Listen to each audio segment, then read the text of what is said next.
انسان کے اندر جب خوف پیدا ہوتا ہے، ڈر پیدا ہوتا ہے نا، تو کسی بڑی چیز کا سہارا لے لیتا ہے. رکیں گے اب ایک دنیا دار آدمی جب ڈرتا ہے، خوف آتا ہے، تو کس کو دیکھتا ہے؟ اپنے خاندان کے مضبوط آدمی کو تلاشتا ہے، میں اس کے چھتر چھایا میں رہوں تاکہ مجھے ڈر نہ ہو. السلام علیکم. پیسے والا ہے تو اسی طرح سے باڈی گارڈ طرح طرح کی چیزوں کا انتظام کرے گا. اور فوج والا آدمی ہے تو کسی نیتا سے رابطہ قائم کرے گا، کانٹیکٹ کرے گا، وہ نیتا ہماری رکشا کرے گا. لیکن ہم مسلمان ایمان والے لوگ، ہم لوگ جانتے ہیں کہ اس دنیا میں، اس کائنات میں ہمارا سب سے بڑا حفاظت کرنے والا، ہمارا سب سے بڑا رکشک، ہم سب کی دیکھ بھال کرنے والا ایک اللہ رب العالمین ہے. چنانچہ مومن مسلمان اپنے آپ کو اللہ کی پناہ میں دے لیتا ہے. تو میرے آج جو تقریر کا عنوان ہے کہ میرا رب میرے ساتھ ہے، میرا رب میرے ساتھ ہے. قرآن کریم میں الہ اللہ رب العالمین کے ساتھ ہونے کا ذکر طرح طرح مختلف جگہوں میں آیا ہے. اور عقیدے کے لحاظ سے اگر دیکھا جائے تو اللہ کے ساتھ ہونے کا احساس، اس کے دو معنی ہیں. ایک معنی ہے معیت عامہ، اللہ تعالیٰ تمام لوگوں کے ساتھ ہے، جیسا کہ اللہ تعالیٰ نے فرمایا وَهُوَ مَعَكُمْ أَيْنَمَا كُنتُمْ، تم جہاں کہیں رہو اللہ تمہارے ساتھ ہے. یعنی یہ عام طور پر اللہ تعالیٰ مومن کے ساتھ بھی ہے، کافر کے ساتھ بھی ہے. اور اس ساتھ ہونے کا مطلب یہ ہے کہ اللہ تعالیٰ ہر آدمی چاہے کافر ہو یا مومن اس کے اعمال سے واقف ہے. وہ کیا کر رہا ہے، کب کر رہا ہے، کیسے کر رہا ہے، ہر چیز کو اللہ تعالیٰ جانتا ہے. یہ اللہ کے ساتھ ہونے کا مطلب ہے. اس کی ہر چیز کو اللہ تعالیٰ نوٹ کر رہا ہے، کروا رہا ہے. دوسرا اللہ کے ساتھ ہونے کا معنی یہ ہے کہ اللہ تعالیٰ مومنوں کے ساتھ ہے، یعنی مومنوں کے ساتھ اللہ کی مدد ہے، مومنوں کے ساتھ اللہ کی حفاظت ہے، مومنوں کے ساتھ اللہ کی رحمت ہے، مومنوں کے ساتھ اللہ تعالیٰ اپنی خصوصی تائید کر رہا ہے. اللہ کے ساتھ ہونے کا احساس ایک ایسا احساس ہے، اللہ کی معیت، اللہ کا ساتھ ہونا، یہ جب ہم محسوس کر لیتے ہیں تو ہمارے دل میں ایک طرح سے ڈر پیدا ہوتا ہے. کیا ڈر پیدا ہوتا ہے؟ کہ ہم مسلمان اللہ کے ماننے والے کہیں کوئی ایسا گناہ نہ کریں، کہیں ایسی کوئی غلطی نہ کریں، مسٹیک نہ کریں کہ جس سے اللہ تعالیٰ ہماری پکڑ کرے، اللہ ہم کو سزا دے. جیسا کہ اللہ تعالیٰ نے فرمایا أَلَمْ يَعْلَمْ بِأَنَّ اللَّهَ يَرَى، کیا وہ نہیں جانتا کہ اللہ تعالیٰ اسے دیکھ رہا ہے. یعنی ہم سب ایک مسلمان، ہمیں یہ سوچنا چاہیے کہ ہم کوئی بھی گناہ نہ کریں کیونکہ اللہ ہمارے ساتھ ہے. اللہ ہماری ہر ایکٹیویٹی کو، ہماری ہر حرکت کو دیکھ رہا ہے، اس کا ریکارڈ تیار ہو رہا ہے. لہٰذا ہمیں کوئی غلطی نہیں کرنا، کسی کا حق نہیں مارنا ہے، کوئی گناہ نہیں کرنا ہے، گالی نہیں بکنا ہے، چغلی نہیں کرنا ہے، غیبت نہیں کرنا ہے، کسی کو ستانا نہیں ہے، کسی کا ناحق خون بہانا نہیں ہے. ورنہ اللہ تعالیٰ ہمارے عمل کو دیکھ رہا ہے، ہم کو سزا دینے پہ قادر ہے. گویا یہ اللہ کے ساتھ ہونے کا احساس جب ہمارے دل میں ہو تو ہمارے دل میں اللہ کا ڈر پیدا ہو. دوسری طرف اللہ کے ساتھ ہونے کا احساس ہم مومنوں کے دل میں جب ہو تو ہمیں اطمینان ہوتا ہے. ہم جہاں کہیں بھی جائیں ہمارے دل میں یہ احساس ہوتا ہے کہ اللہ ہمارے ساتھ ہے، اللہ ہماری حفاظت کرے گا، اللہ ہمارے ساتھ ہے، اللہ ہماری مدد کرے گا، اللہ ہمارے ساتھ ہے، اللہ تعالیٰ ہمارے دشمنوں سے ہم کو بچائے گا. یہ جو دوسری قسم کی معیت ہے، میں اس کو معیت خاصہ، یعنی خاص قسم کا ساتھ، اللہ تعالیٰ کا ساتھ خاص بندوں کو ملے گا. قرآن کریم میں جب ہم انبیاء کی تاریخ پڑھتے ہیں، تمام نبیوں کی تاریخ، آدم علیہ السلام کے بعد نوح علیہ السلام سے لے کر محمد رسول اللہ صلی اللہ علیہ وسلم، ہر نبی کے بارے میں ہم یہ پڑھتے ہیں کہ نبی کے ماننے والوں نے، نبی کے متبعین نے نبی کے ساتھ جب برا سلوک کیا، اس موقع پر اللہ کی ساتھ ان کو ملی، اللہ کی مدد ان کو ملی، اور نبی کے مخالفین کو ہلاکت ملی، دنیا سے صاف ہو گئے، صفحہ ہستی سے ان کو مٹا دیا گیا. حضرت نوح علیہ السلام 950 سال تک اپنی قوم کو سمجھاتے رہے، دعوت دیتے رہے، تبلیغ کرتے رہے، ایک اللہ کی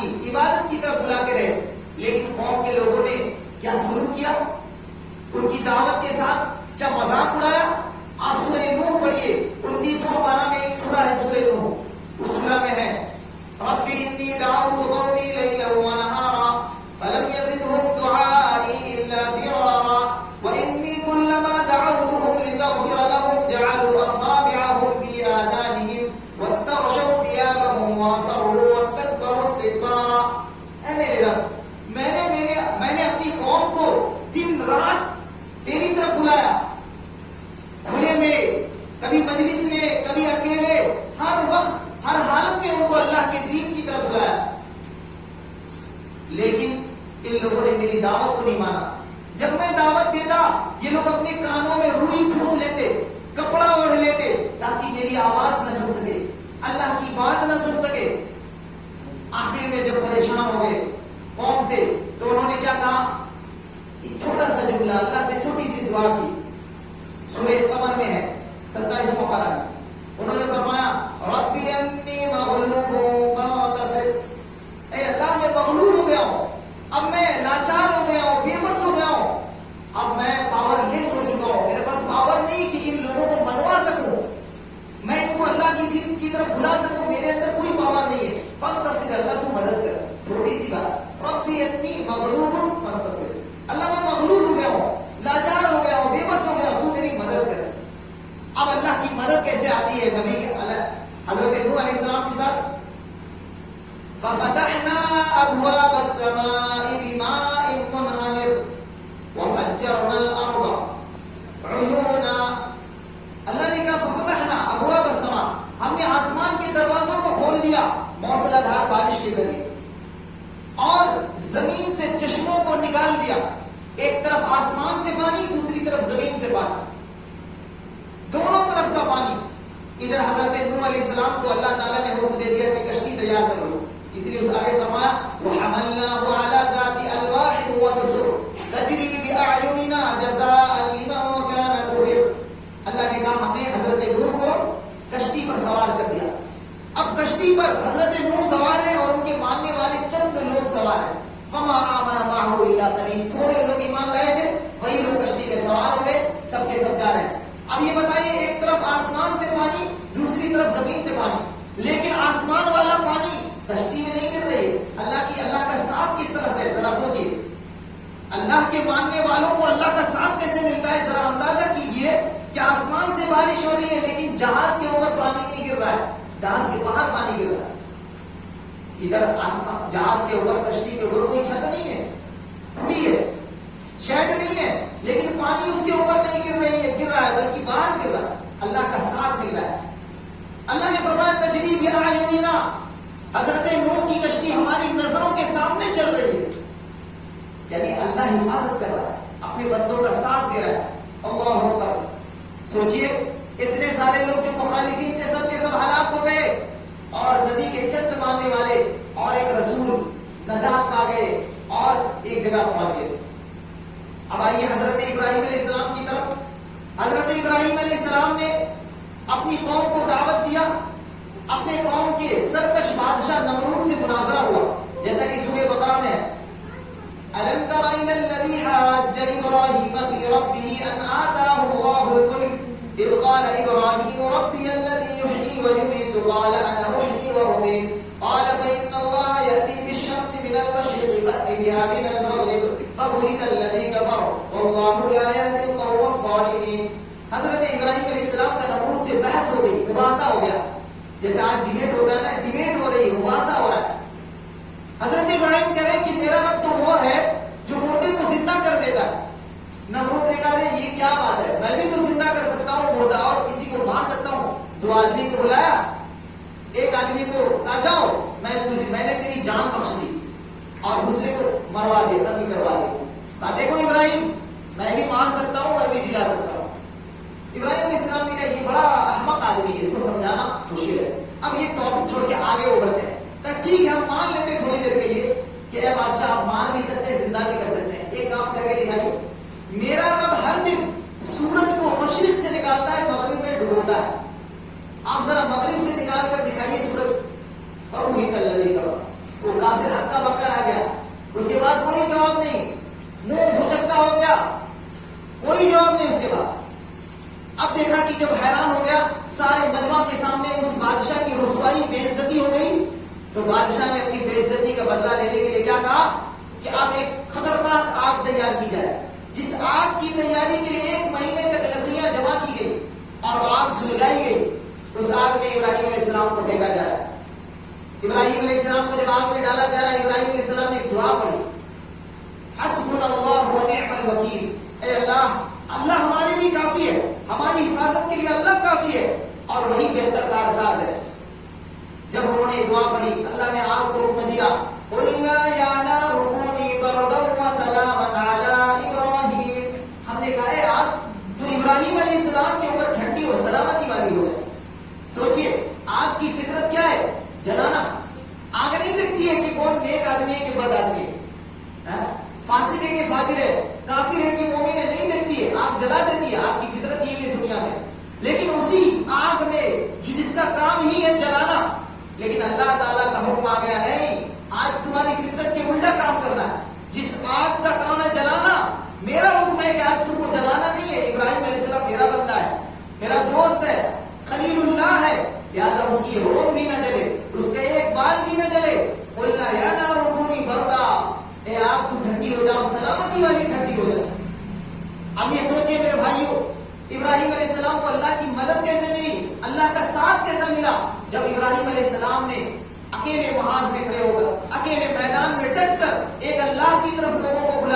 حفاظت کی، اپنے بندے کا ساتھ دیا. آج سوچیں میرے بھائیوں، ہم انقریب قربانی کرنے والے ہیں جس ابراہیم علیہ السلام اور اس کی سنت کو ہم ادا کریں گے. آج ہم بہت سارے مسلمان نے اس قربانی کو ایک رسم بنا لیا ہے. ایک رسم کے طور پر ہم ایک بکرے کی قربانی کر دیتے ہیں، ہم سمجھتے ہیں قربانی ادا ہو گئی. اللہ اکبر! یہ ہرگز نہیں میرے بھائیوں، یہ ہماری خام خیالی ہے، ہماری غلط سوچ ہے. اگر ہم یہ سمجھتے ہیں کہ جانور کی قربانی کرنے ہم فارغ ہو گئے. قربانی تبھی قربانی ہوگی جب ہم اپنے نفس کی خواہشات کی قربانی کریں گے. جس طرح ابراہیم علیہ السلام نے اصل جانور کی میلے کی قربانی سے پہلے اپنے نفس کی قربانی دی، اپنے خاندان کی قربانی دی، اپنے اہل و عیال کی قربانی دی، اپنے مال منال دنیاوی جائیداد خاندان ہر چیز کی قربانی دے کر ایک اللہ کے لیے اپنے آپ کو وقف کر دیا. اللہ کے لیے بیوی بچوں کو چھوڑا، مکہ جیسی سرزمین میں اللہ کے لیے گھر خاندان چھوڑا، اللہ کے لیے اپنا وطن چھوڑا، اللہ کے لیے سب کچھ چھوڑ دیا. ایک اللہ کے لیے اپنی زندگی نچھاور کر دی. قل ان صلاتی ونسکی ومحیای ومماتی للہ رب العالمین. کہنے لگے کہ میری نماز، میری قربانی، میری زندگی، میری موت سب کچھ اللہ رب العالمین کے لیے ہے. کسی چیز میں میں اللہ کے ساتھ کسی کو شریک نہیں بناتا. تب اللہ تعالیٰ نے اس نبی کے لیے یہ انتظام کر دیا کہ آپ جلا نہیں رہی ہے اس کو. آج میرے بھائیوں، ہم یہ سوچتے ہیں ہم مسلمان ہیں، لیکن مسلمان ہونے کے باوجود بھی ہم پر دکھ آ رہے ہیں، ہم کو ستایا جا رہا ہے، ہم کو ٹارگیٹ کیا جا رہا ہے، ہم کو پریشان کیا جا رہا ہے، ہم بے گناہ ہیں، ہم کو جیلوں میں ڈالا جا رہا ہے، ہم کو مقدمات میں پھنسایا جا رہا ہے. آپ کیسے مسلمان ہیں میرے بھائیوں؟ اپنے اسلام کا جائزہ لیجیے، اپنے ایمان کا جائزہ لیجیے. وہ کون سا ایمان تھا ابراہیم علیہ السلام کے پاس کہ آپ جلا نہیں رہی ہے؟ اور آپ جیسے اور ہم جیسے کیسے مسلمان ہیں؟ کیا آج ہر ستم کو ہم ہی پر آزمایا جا رہا ہے؟ اب آئیے میرے بھائی موسیٰ علیہ السلام کی زندگی کی طرف. موسیٰ علیہ السلام ان کو دو کاموں کے لیے بھیجا گیا تھا. ایک تو فرعون کو ہدایت کے راستے پر لانے کے لیے، فرعون کو تبلیغ کرنے کے لیے فرعون کے پاس. دوسرا کام بنی اسرائیل کی ہدایت کے لیے، بنی اسرائیل کو راہ راست پر لانے کے لیے. حضرت موسیٰ علیہ السلام کے ساتھ بھی اللہ کی مدد، اللہ کا ساتھ ان کو کیسے ملا؟ حضرت موسیٰ علیہ السلام کی پیدائش مصر میں جب ہوتی ہے تو اس کے پہلے کا واقعہ اور پس منظر یوں ہے کہ فرعون جو وہاں کا بادشاہ تھا اس نے ایک دن خواب دیکھا. خواب کیا دیکھا کہ بنی اسرائیل کی بستی کی طرف سے ایک آگ آئی اور اس آگ نے فرعون کے محل کو جلا دیا. جب اس خواب کی تعبیر اس نے کاہن سے پوچھا کہ اس کی تعبیر کیا ہو سکتی ہے، اس کاہن نے بتایا کہ بنی اسرائیل میں ایک لڑکا پیدا ہوگا، وہ لڑکا آپ کی حکومت کا تختہ پلٹ دے گا. یہ سنتے ہی فرعون ڈر گیا اور اس نے کہا کہ ایسا کیا جائے کہ بنی اسرائیل میں پیدا ہونے والا ہر لڑکا ذبح کر دیا جائے. چنانچہ ایسا ہوا کہ جو تمام لوگوں کو، جاسوسوں کو پھیلا دیا گیا، جہاں بنی اسرائیل میں کوئی بچہ لڑکا پیدا ہوگا اس کو لا کر ذبح کر دیا جائے گا، اور جو بیٹیاں پیدا ہوتی ہیں ان کو زندہ چھوڑ دیا جائے گا. لیکن ایک مدت تک ان کے جب دیکھا کہ یہی چل رہا ہے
بچے کو لڑکے کو دودھ پلا دے گا.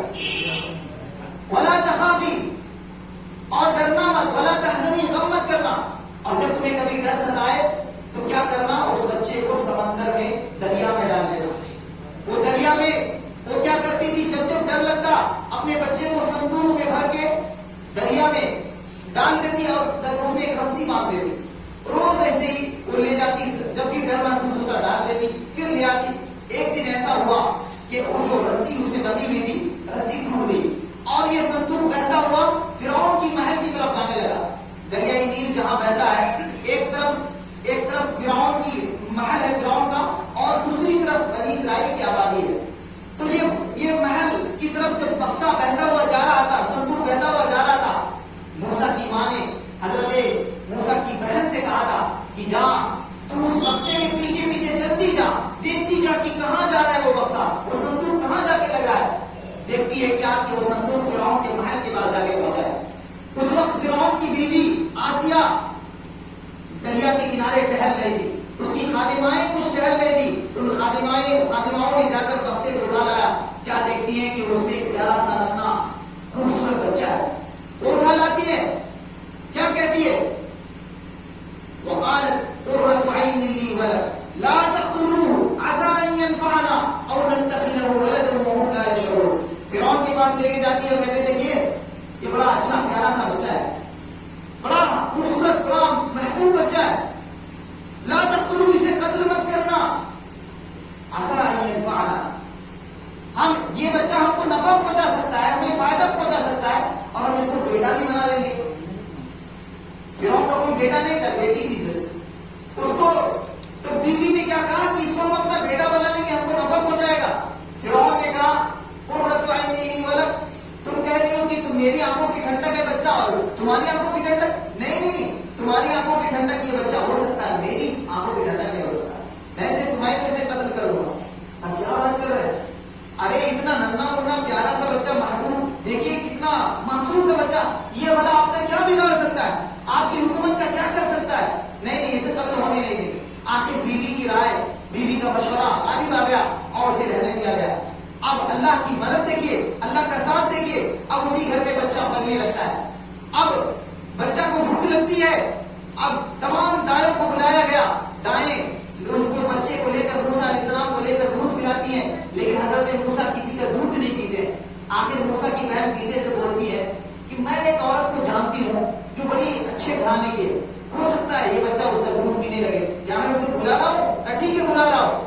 جب ان کی ماں کو بلایا گیا, دیکھیے ماں جب اپنے بچے کو دیکھتی ہے تو ایک اٹریکشن ہوتا ہے, ایک جھکاؤ ہوتا ہے, لیکن اللہ تعالیٰ نے موسیٰ علیہ السلام کی کہ ماں کا دل کو مضبوط کر دیا, جیسا کہ اللہ تعالیٰ نے فرمایا لولا ربطنا على قلبها ان كادت لتبدي به لولا ربطنا على قلبها. قریب تھا کہ اپنی راز کو ظاہر کر دے اگر ہم نے اس کے دل کو مضبوط نہ کیا ہوتا. لتكون من المؤمنين, تاکہ وہ بھی مومنوں میں سے ہو جائے. اب جب موسیٰ کی ماں وہاں آتی ہے تو ذرا بھی وہ اپنے آپ کو اس طرح ظاہر نہیں کرتی کہ وہ میرا بچہ ہے. وہ کہتی ہے دیکھیے میں ایک اچھے گھرانے سے ہوں, اور جب دودھ پلانے لگتی ہے تو بچہ دودھ پینے لگتا ہے. اب یہاں کہتی ہے دیکھیے میں آپ کے بچے کو دودھ پلاؤں گی, لیکن اس شرط پر کہ میں معاوضہ لوں گی اور میں یہاں نہیں اپنے گھر لے جاؤں گی. بادشاہ کہتا ہے نہیں آپ یہی پلانا پڑے گا. وہ کہتی ہے نہیں دیکھیے میرے پاس شوہر ہے, میرے پاس بچے ہیں, مجھے ان کی بھی ذمہ داری سنبھالنا ہے, میں آپ کے یہاں نہیں آ سکتی, میں اپنے اس بچے کو اپنے گھر لے جاؤں گی, وہیں دودھ پلاؤں گی. اور اس طرح سے وہ دودھ اپنے گھر میں لے جا کے پلاتی ہے. ایک طرف فرعون جو موسیٰ کا دشمن ہے, موسیٰ علیہ السلام اپنے دشمن کے گھر میں پلتے بڑھتے ہیں, انہیں کی روزی کھاتے ہیں, ان کا پورا گھرانہ اس کے معاوضہ پاتا ہے. لیکن اللہ کس طرح سے اس نے انتظام کر دیا. اللہ کی مدد حضرت موسیٰ علیہ السلام اور ان کے گھرانے کے ساتھ کیسے ہے کہ وہ فرعون اس کا کچھ بگاڑ نہیں پا رہا. اب اس کے بعد موسیٰ علیہ السلام جوان ہو جاتے ہیں, پھر جو ہے نا دو قبطی, ایک قبطی اور اسرائیلی کو جھگڑا کرتے ہوئے دیکھتے ہیں. پھر حضرت موسیٰ علیہ السلام صلح کرانے کے لیے, فیصلہ کرنے کے لیے آگے بڑھتے ہیں. وہاں کیا ہوتا ہے, موسیٰ علیہ السلام سمجھانے کے لیے ایک تھپڑ مارتے ہیں جس سے قبطی مر جاتا ہے. اور اس کے بعد پھر موسیٰ علیہ السلام وہاں سے جب ان کو خبر دیا جاتا ہے کہ اب یہ معاملہ بڑا بھیانک ہو گیا ہے, معاملہ فرعون تک پہنچ چکا ہے, تو موسیٰ علیہ السلام کے پاس ایک مومن آتا ہے. وجاءہ, قرآن کی آیت ہے مومن آتا ہے اور اس کو خبر دیتا ہے کہ آپ کے بارے میں ان الملأ یأتمرون بک لیقتلوک، پوری قوم نے فرعون نے اور اس کے کیا کہتے ہیں اس کے درباریوں نے آپ کے خلاف یہ فیصلہ کر لیا، پلان کر لیا ہے کہ آپ کو قتل کر دیں گے، لہٰذا آپ یہاں سے بھاگ جائیے، نکل جائیے۔ حضرت موسیٰ علیہ السلام وہاں سے نکل جاتے ہیں اور نکل کے کہاں جاتے ہیں؟ مدین کی طرف جاتے ہیں۔ مدین کے راستے میں جب کنواں آتا ہے وہاں دیکھتے ہیں کہ لوگوں کی بھیڑ ہے، ایک کنواں پر بہت سارے لوگ جمع ہیں، اپنے جانوروں کو پانی پلا رہے ہیں۔ تو اس موقع پر کیا کرتے ہیں؟ دیکھتے ہیں کہ دو لڑکیاں ایک طرف کھڑی ہے، یہ پوچھتے معاملہ کیا ہے، تم لوگ یہاں الگ کیوں کھڑی ہو؟ کہا کہ ہم لوگ لڑکیاں ہیں اور یہ سب مرد ہیں، یہ لوگ پانی پلا رہے اپنے چوپایوں کو، جانوروں کو، بکریوں کو، لیکن ہم اپنی بکریوں کو پانی پلا نہیں پا رہے۔ کیوں؟ کیونکہ ہم حیادار گھرانے سے ہیں، ہم شریف گھرانے سے ہیں، اور ہمارے گھر میں یہ تعلیم نہیں دی گئی ہے کہ ہم مردوں کے ساتھ گھل مل کر کہیں رہیں یا ان کے ساتھ ٹھیلا ٹھیلی دھکا مکی کر کے کوئی کام کرے، ہمیں الگ رہنے کا سکھایا گیا۔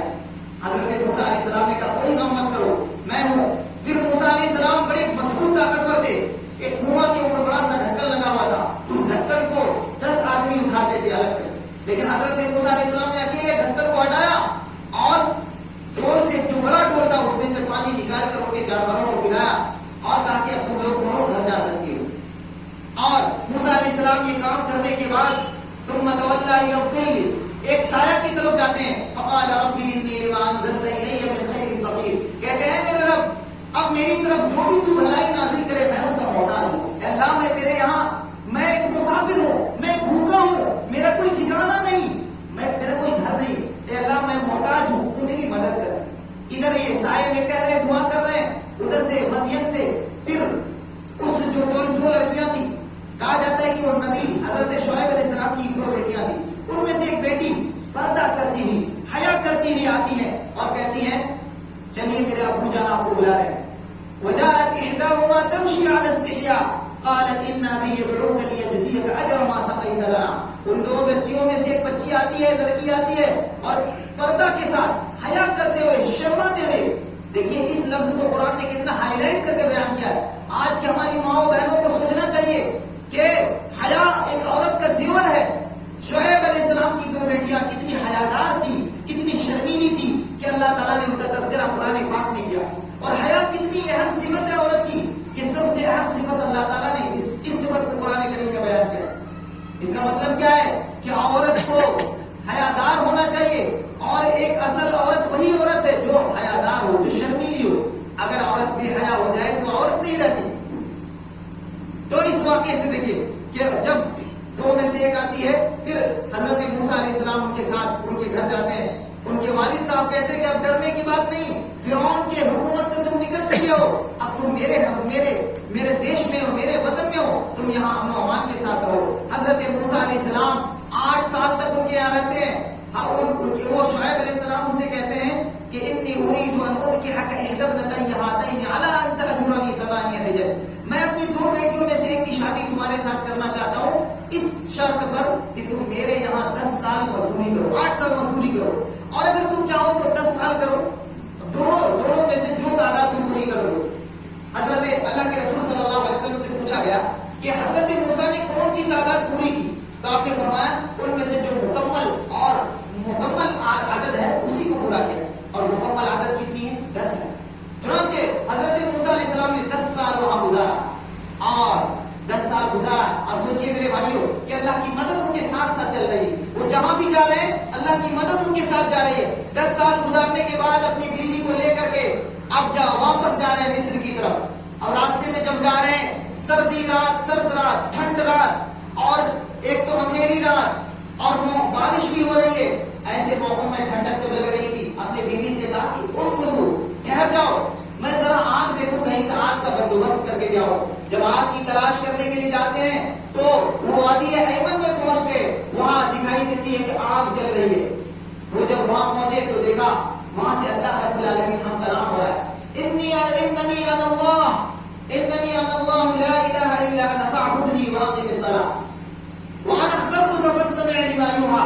اے موسیٰ میں نے تمہیں منتخب کر لیا ہے، میں نے تمہیں سلیکٹ کر لیا ہے، میں نے تمہیں نبی بنا لیا ہے، فاستمع لما یوحی، جو بات میں کہہ رہا ہوں اسے غور سے سننا۔ اننی انا اللہ، میں ہی اللہ ہوں، فاعبدنی، میری عبادت کرنا، واقم الصلاۃ لذکری، میری یاد کے لیے تم نماز قائم کرنا. اس کے بعد اللہ رب العالمین سے ہم کلامی ہوتی ہے. موسیٰ علیہ السلام حیران ہو جاتے ہیں اور پھر اس کے بعد ان کو احساس ہوتا ہے اللہ رب العالمین سے ہم کلامی کا شرف کو ملتا ہے. پھر اللہ تعالیٰ پوچھتے ہیں یا موسیٰ کہ تمہارے ہاتھ میں کیا ہے، تمہارے ہاتھوں میں کیا ہے؟ وہ کہتے ہیں وما تلک بیمینک یا موسیٰ، موسیٰ تمہارے ہاتھ میں کیا ہے؟ وہ فرماتے ہیں یہ عصایا اتوکل علیہا واہش بہا علی غنمی ولی فیہا معارب اخری، میرے ہاتھ میں لاٹھی ہے، میں اسے اپنے جانوروں کے لیے پتے جھاڑتا ہوں اور اس میں ٹیگ لگاتا ہوں اور بہت سارے کاموں میں استعمال کرتا ہوں. اللہ کہتا ہے ذرا اپنی لاٹھی پھینکو. تو وہ لاٹھی جب پھینکتے ہیں تو وہ سانپ پر نکل جاتا ہے، بھیانک سانپ. وہ دیکھ کے ڈر جاتے ہیں. اللہ کہتا ہے ڈرو مت، لا تخف، ڈرو مت اور جاؤ اس کو پکڑو. سنعیدها سیرتها الاولى، ہم پہلی حالت میں اس کو لوٹا دیں گے، پہلی حالت میں لوٹا دیں گے. اب وہ سانپ اس کو جب پکڑتے ہیں وہ لاٹھی بن جاتی ہے. پھر اپنے ہاتھ کو کہتے ہیں بغل میں لے جاؤ اور جب بغل سے نکالتے ہیں تو چمکدار ہاتھ بن جاتا ہے. تو اللہ کہتے ہیں یہ دونوں تمہارے لیے معجزہ ہے. فذلک برہانان من ربک الی فرعون وملئہ، یہ دونوں تمہارے رب کی جانب سے فرعون اور اس کے درباریوں کے لیے دو معجزہ ہے. ان دو معجزہ کو لے کر فرعون کے پاس جانا. اب جاؤ فرعون کے پاس، ان کو تبلیغ کرنا. حضرت موسیٰ کہتے ہیں اے اللہ میری زبان لغت والی ہے، میری زبان لڑکھڑاتی ہے، میں صحیح سے بول نہیں پاتا ہوں، میں کیسے دعوت تبلیغ کروں گا؟ دعا کرتے ہیں رب اشرح لی صدری، اے اللہ میرے سینے کو کھول دے. رب اشرح لی صدری ویسر لی امری، اے اللہ میرے لیے دعوت کے کام کو آسان کر دے. واحلل عقدۃ من لسانی، اللہ میری زبان کی گرہ کھول دے. اب یہ سوچیں حضرت موسیٰ دعا کر رہے ہیں اور ادھر اللہ تعالیٰ ہمارے نبی کو کیا کہہ رہے ہیں؟ الم نشرح لک صدرک، اے نبی کیا ہم نے آپ کے سینے کو کھول نہیں دیا؟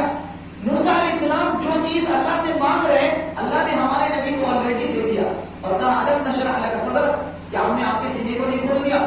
حضرت موسیٰ علیہ السلام یہ بھی کہتے ہیں کہ اللہ میرے ساتھ میرے بھائی ہارون کو بھی نبی بنا دے. چنانچہ ہارون کو بھی نبی بنا دیا. اور پھر اللہ تعالیٰ نے اپنی نعمتوں کو گنوایا. اے موسیٰ کیا میں نے تمہارے پر انعام نہیں کیا؟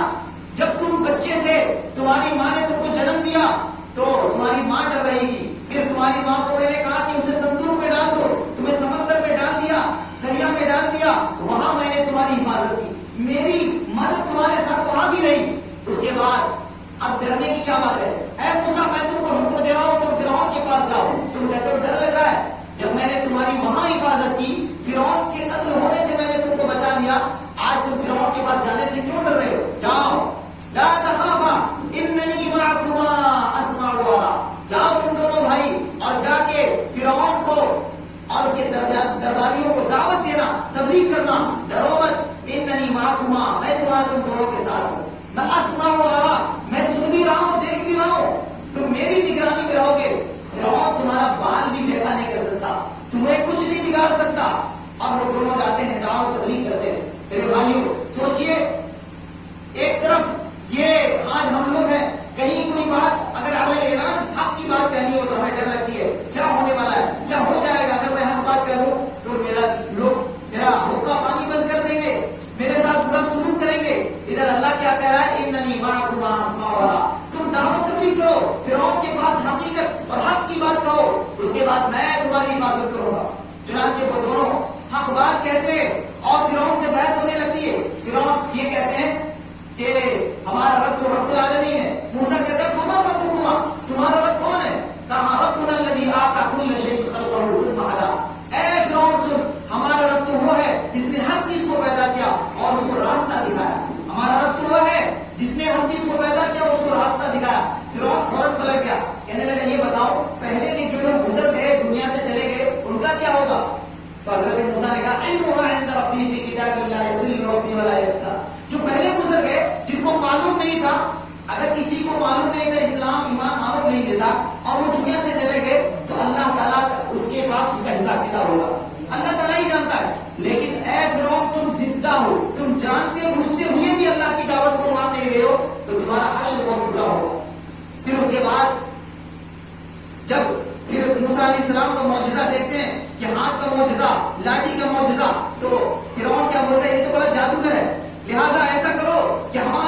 معجزہ ہے، کوئی غیبی طاقت ہے جو موسیٰ کے ساتھ ہے، تو سب کیا کہتے ہیں؟ قالوا آمنا برب العالمین رب موسیٰ و ہارون۔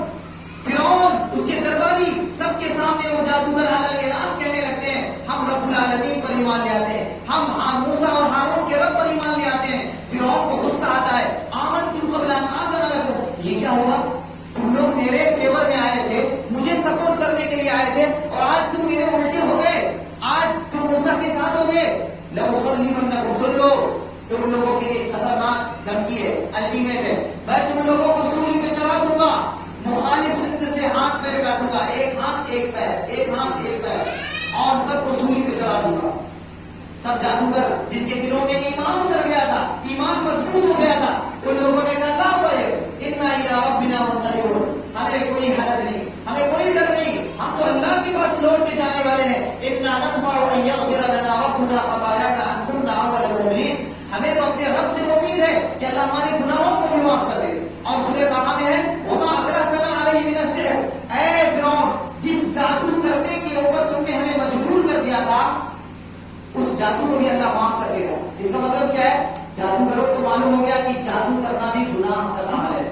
اور یاد رکھیے کہ علماء عقیدہ نے اسلام کو توڑنے والی، اسلام کے خلاف جو خطرناک چیز گنایا ہے ان میں سے ایک جادو ہی ہے، کہ جادو کرانا کبیرہ گناہ ہے، اس لیے کوئی مسلمان اس کام کو نہ کرے۔ جادو کرانا کیا ہے؟ کبیرہ گناہ۔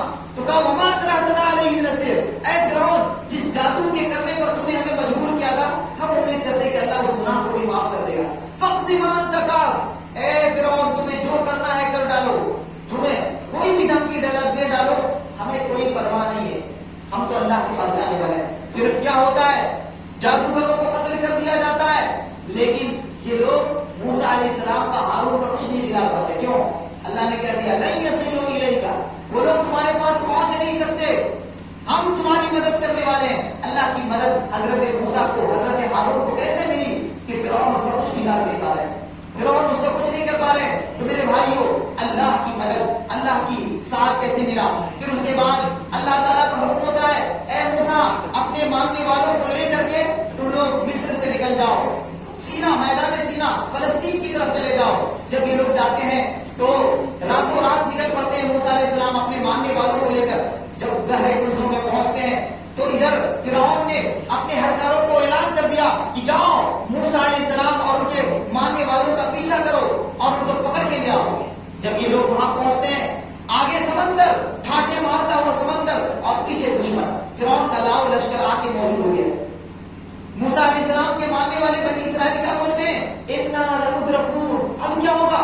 ہم تو اریسٹ کر لیے گئے، اب تو ہمیں گرفتار کر لیا جائے گا، اب تو ہم قیدی بنا کر زنجیروں میں جکڑ کر ہمیں لے جایا جائے گا، ہم کو سزا دیا جائے گا، اب تو ہم پکڑ لیے گئے، اب تو ہم لاچار ہو گئے۔ حضرت موسیٰ کیا کہتے ہیں؟ کلا ان معی ربی سیہدین، نہیں ایسا ہو نہیں سکتا، میرے ساتھ میرا رب ہے، وہ مجھے راستہ دکھائے گا، میرے ساتھ میرا رب ہے، وہ مجھے راستہ دکھائے گا۔ اس مقام پر ذرا سوچئے کہ میرے رب میرا ساتھ ہے، کیا مطلب میرے بھائیوں؟ کہ اللہ رب العالمین میرے ساتھ ہے، اور کیسا ایمان؟ یہ کہنے کے لیے مضبوط ایمان چاہیے۔ آدمی جب ایسے خطرناک موڑ پہ پہنچ جاتا ہے کہ دیکھتا ہے کہ دنیاوی اسباب کام نہیں کر سکتا، دنیا میں کوئی مدد کرنے والا نہیں ہے، خطرناک موڑ پہ پہنچ چکا ہے، وہ دیکھتا ہے کہ دنیا کی مدد کے لیے سارے راستے بند ہو گئے، نہ ہمارے بھائی مدد کرنے کر سکتے ہیں، نہ کوئی ملک والا مدد کر سکتا ہے، نہ کوئی نیتا مدد کر سکتا ہے، سارے راستے بند۔ تو کیا بولتا ہے؟ ان معی ربی، میرے ساتھ میرا رب ہے۔ جب اس ایمان کے ساتھ، ایمان کی مضبوطی کے ساتھ کوئی بندہ کہتا ہے کہ میرا رب میرے ساتھ ہے، وہ مجھے راستہ دکھائے گا، تو ان کے ساتھ ایسا ہی ہوگا کہ موسیٰ علیہ السلام کے ساتھ ایسے ہوا کہ موسیٰ علیہ السلام کو کیا کہا اللہ نے؟ فَاضْرِبْ لَهُمْ طَرِيقًا فِي الْبَحْرِ يَبَسًا، اے موسیٰ ایسا کرو، تم اپنی لاٹھی کو سمندر پہ مارو اور وہاں سے راستہ بن جائے گا۔ آپ اس طرح سوچیے، ہم میں سے بہت سارے مسلمان، بنی اسرائیل والی حالت ہماری ہے۔ بنی اسرائیل کو کیا کہا گیا تھا کہ تم ایک گائے ذبح کر دو تاکہ قاتل کا پتہ لگایا جا سکے۔ اگر وہ اس گائے ذبح کرتے تھے بات ختم تھی، لیکن ان لوگوں نے کیا کہا؟ گائے کیسی ہونی چاہیے، ایسی ہونی چاہیے، ویسی ہونی چاہیے۔ اللہ کا جب حکم آ جائے تو فوراً مان لینا ہے، چھوٹ چھڑا نہیں کرنا ہے، کیوں کیسے نہیں بولنا ہے۔ اللہ کا حکم آ گیا، حضرت موسیٰ کو کیا حکم ملا؟ اللہ نے کہا ہے موسیٰ اپنی لاٹھی سمندر میں مارو، کیا حکم دے رہے ہیں؟ ارے اگر میں اپنی لاٹھی پانی پہ ماروں تو کیا ہوگا؟ زیادہ سے زیادہ پانی کا چھینٹا میرے اوپر پڑے گا، کیا ہوگا؟ یہ کیا حکم دے رہے ہیں؟ نہیں، نبی نے فوراً حکم کو مانا، اپنی لاٹھی سمندر میں ماری، اللہ کے حکم سے 12 راستے تیار ہو گئے اور آیا کہ قطعود العظیم، بڑے پہاڑ کی طرح ہو گئے راستے، اور وہاں سے لوگ صحیح سلامت وہاں سے گزرنے لگے۔ اور یہ بھی ہے کہ اللہ تعالیٰ نے کہا کہ اس راستے کو یوں ہی چھوڑ دے تاکہ فرعون اور اس کے لشکر پیچھے سے آئے اور ان کو بھی ان کو مزہ چکھائیں۔ اور ٹھیک ایسے فرعون اور اس کا لشکر بیچ سمندر میں جاتا ہے اور پانی آپس میں مل جاتا ہے اور سمندر میں فرعون ڈوب جاتا ہے۔ میرے بھائیوں، اللہ کی مدد موسیٰ علیہ السلام کے ساتھ کیسے ہے کہ وہ کیا کہتے ہیں؟ ان معی ربی سیہدین۔ آج اس مقام پر میں آپ سب لوگوں کو کہنا چاہتا ہوں کہ زندگی کے جس موڑ پر بھی آپ کو پریشانی آئے، آپ کو پریشانی ہے، آپ کو کسی جھوٹے مقدمات میں پھنسا دیا گیا ہے، آپ یہ کہیے ان معی ربی سیہدین۔ آپ اپنا نعرہ بنا لیجیے، ہر مومن کا ایک شعار ہونا چاہیے، نعرہ ہونا چاہیے۔ زندگی میں آپ کو روزگار بند ہو گیا، آپ پریشان ہیں، آپ بولیے ان معی ربی سیرزقنی، میرے ساتھ میرا رب ہے، وہ مجھے روزی دے گا۔ آپ کے گھر کی حالت اچھی نہیں، آپ کہیے ان معی ربی سیہدین، میرا رب میرے ساتھ ہے، وہی مجھے راستہ دکھائے گا۔ آپ کا ساری مشکلیں حل ہو جائیں گی، آپ کا سارا مسئلہ حل ہو جائے گا۔ آپ یہ کہہ کے دیکھیے جیسے موسیٰ علیہ السلام نے کہا، ہمارے نبی صلی اللہ علیہ وسلم ان کو مکہ سے بھگایا گیا، آپ کے لیے جینا مشکل کر دیا گیا، آپ صلی اللہ علیہ وسلم مکہ چھوڑ کے جا رہے ہیں۔ اور مکہ والوں کو جب پتا چل گیا کہ نبی اپنے ساتھی صدیق اکبر کے ساتھ مکہ چھوڑ کے مدینہ جا رہے ہیں، تو لوگوں کو پیچھے بھیج دیا، کہا جو محمد کو زندہ پکڑ کے لائے گا اس کو 100 سرخ انعام دیا جائے گا۔ سراقہ بن مالک اس کے پیچھے جاتے ہیں اور ان کے ساتھ جو حشر ہوتا ہے، آپ نے سیرت میں سنا ہوگا کہ ان کے گھوڑوں پاؤں دھس جاتے ہیں، بار بار دھس جاتے ہیں، پھر وہ آخر میں امان مانگتے ہیں کہ اللہ کے رسول مجھے امان دے دیجیے، اور پھر وہ واپس آ جاتے ہیں۔ اس موقع پر کیا ہوتا ہے؟ حضرت صدیق اکبر اور اللہ کے رسول غار ثور میں پناہ لیتے ہیں، غار ثور کے اندر جب جاتے ہیں تو اب دیکھتے ہیں کہ مشرک غار ثور کے منہ تک آ گئے ہیں، دہانے تک آ گئے۔ حضرت صدیق اکبر کو ڈر لگتا ہے کہ اللہ کے رسول اب کیا ہوگا، کیا ہوگا، اب کیا ہوگا، ہمارا انجام کیا ہوگا، ہمیں تو پکڑ لیا جائے گا۔ اس موقع پر بھی اللہ کے رسول نے کیا کہا تھا؟ لا تحزن ان اللہ معنا، اے میرے ساتھی، اے صدیق اکبر، ڈر نہیں کرو، غم نہیں کرو، اللہ ہمارے ساتھ ہے۔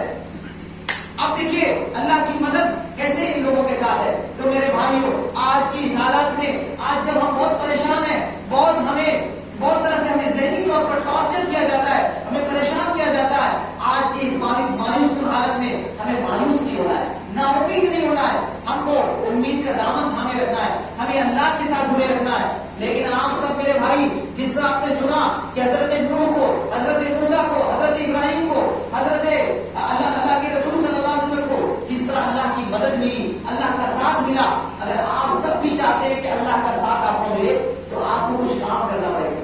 کیا کام کرنا پڑے گا؟ سب سے پہلا کام ذکر الہی اور دعا کا اہتمام۔ ہر مسلمان کو اللہ کا ذکر کرنا ہے اور دعا کا اہتمام کرنا ہے۔ قرآن کریم میں اللہ نے فرمایا فاذکرونی اذکرکم، اے لوگوں تم مجھے یاد کرو، میں تمہیں یاد کروں گا، تم میرا ذکر کرتے رہو، تم مجھے یاد کرتے رہو تو میں تمہیں یاد کروں گا۔ اور اللہ تعالیٰ نے فرمایا فَإِذَا قُضِيَتِ الصَّلَاةُ فَانتَشِرُوا فِي الْأَرْضِ وَابْتَغُوا مِن فَضْلِ اللَّهِ وَاذْكُرُوا اللَّهَ كَثِيرًا لَعَلَّكُمْ تُفْلِحُونَ۔ جب نماز ختم ہو جائے تو زمین پہ پھیل جاؤ، روزی روٹی تلاش کرو اور خوب اللہ کا نام لو، خوب اللہ کا ذکر کرو، خوب اللہ کا گنگان کرو۔ اب کیا ہوگا؟ تم کامیاب ہو جاؤ۔ آج میرے بھائیوں، ہم گھر سے نکلتے ہیں لیکن ہم کو گھر سے نکلنے کی دعا معلوم نہیں ہے۔ حدیث پاک میں ہے کہ دعا سکھائی گئی ہے، بسم اللہ توکلت علی اللہ لا حول ولا قوت الا باللہ۔ جب یہ دعا پڑھتے ہیں تو آپ کے ساتھ ایک فرشتہ ہوتا ہے، وہ کیا بولتا ہے؟ جا، تم نکل جا اپنے سفر میں، تمہارا سفر کامیاب رہے گا، تمہیں کوئی شیطان نقصان نہیں پہنچائے گا، کوئی شیطان تمہارے قریب نہیں بھٹکے گا۔ تو دیکھیے اللہ کے ذکر کا فائدہ دیکھیے، آپ گھر سے نکل رہے ہیں، دعا کر رہے ہیں تو اللہ تعالیٰ آپ کی حفاظت کے لیے فرشتہ ساتھ رکھ رہا ہے، آپ کی حفاظت کرتا ہے۔ کوئی بھی اگر خطرناک موڑ آ گیا اللہ آپ کی حفاظت کرے گا۔ اسی طرح سے ہمیں ہر موڑ پر ہر چیز کی دعا ہمیں معلوم ہونی چاہیے، یہ ہمیں اللہ تعالیٰ کی یاد کرنا چاہیے۔ اسی طرح سے اگر آپ چاہتے ہیں کہ اللہ کا ساتھ ہمیں ملے تو ہم کو نماز پڑھنا پڑے گا میرے بھائیوں۔ نماز ہر پریشانی کا علاج ہے، ہر پریشانی کی دوا ہے۔ جب کبھی آپ کو مصیبت ہو، جب کبھی غم ملے، جب کبھی ٹینشن ہو جائے،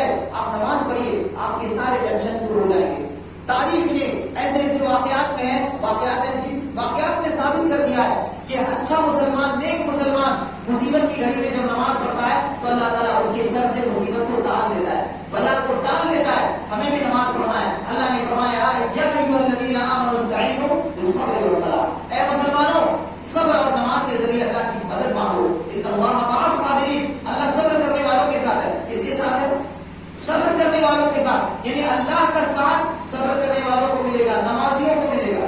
اسی طرح سے اگر آپ چاہتے ہیں کہ اللہ کا ساتھ آپ کو ملے، کوئی بھی دشمن آپ کو نہ سزائے، آپ کا بال بھیگا نہ کرے، تو آپ کو یہ کرنا پڑے گا، اللہ کا تقویٰ اختیار کرنا پڑے گا، اللہ سے ڈرنا پڑے گا۔ اللہ تعالیٰ نے فرمایا ان اللہ مع الذین اتقوا والذین هم محسنون، اللہ تعالیٰ متقیوں کے ساتھ ہے، اللہ تعالیٰ نیکوکاروں کے ساتھ ہے، یعنی اللہ تعالیٰ کی خاص مدد، خاص اعانت، خاص حفاظت متقیوں کے ساتھ ہے۔ اور اللہ نے فرمایا ومن یتق اللہ یجعل له مخرجا ویرزقه من حیث لا یحتسب، جو اللہ سے ڈرے گا اللہ تعالیٰ ساری مشکلیں اس کی دور کر دے گا اور ایسی جگہ سے روزی دے گا کہ وہ گمان بھی نہیں کر سکتا، ایسی جگہ سے اس کو روزی عطا کرے گا۔ اسی طرح سے ہمیں اللہ کی مدد حاصل کرنے کے لیے ہمیں تقویٰ اور اللہ کے احکام کی پابندی کرنا پڑے گا۔ اللہ تعالیٰ نے ہمیں جن کاموں کے کرنے کا حکم دیا ان کاموں کو کرنا ہے، جن کاموں سے منع کیا ہے ان سے رک جانا ہے۔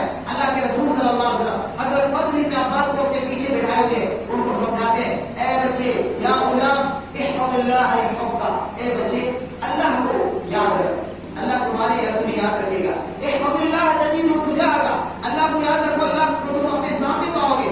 اللہ کی قانون کی حفاظت کرنا، اللہ کی دین و شریعت پر چلنا، اللہ تمہاری حفاظت کرے گا۔ اس کا مطلب کیا ہے؟ جب اللہ کے دین پر آپ چلیں گے، اللہ کی دین کی خدمت کریں گے، اللہ آپ کی حفاظت کرے گا۔ یا ایھا الذین آمنوا ان تنصروا اللہ ینصرکم ویثبت اقدامکم، اے ایمان والو، اے مسلمانوں، اگر تم اللہ کی مدد کرو گے اللہ تمہاری مدد کرے گا، اللہ کی دین کی تم مدد کرو گے، اسلام کی مدد کرو گے، اسلام پر چلو گے تو اللہ تعالیٰ تمہاری مدد کرے گا، تمہارے قدموں کو جما دے گا۔ میرے بھائیوں، آج ہماری بدعمالیوں کو دیکھتے ہوئے ہمیں اس اہم نتیجے پر پہنچتے ہیں کہ آج ہمیں اگر ستایا جاتا ہے، آج اگر ہمیں ٹارگیٹ کیا جاتا ہے، آج ہم اگر بے قصور ہے، بے گناہ ہے، پھر بھی ہم کو جیل میں ڈالا جا رہا ہے، تو کہیں نہ کہیں اس کا سبب ہماری بدعمالیاں ہے، کہیں نہ کہیں اس کا سبب یہ ہے کہ ہم اللہ سے دور ہو گئے، ہم اپنے خالق و مالک سے ہمارا رشتہ ٹوٹ گیا ہے۔ آج آئیے میرے بھائیوں بہنوں، ہم اپنا رشتہ اپنے رب سے مضبوط کر لیں تاکہ ہمیں بھی اسی طرح مدد ملے جس طرح سے فرعون کے مقابلے میں موسیٰ علیہ السلام کو مدد ملی، جس طرح سے کفار قریش کے مقابلے میں اللہ کے نبی محمد صلی اللہ علیہ وسلم کو اور ان کے پیارے ساتھی ابو بکر کو مدد ملی۔ اگر ہم ایسا کریں گے تو یقیناً ہم دنیا میں بھی کامیاب رہیں گے، آخرت میں بھی کامیاب رہیں گے۔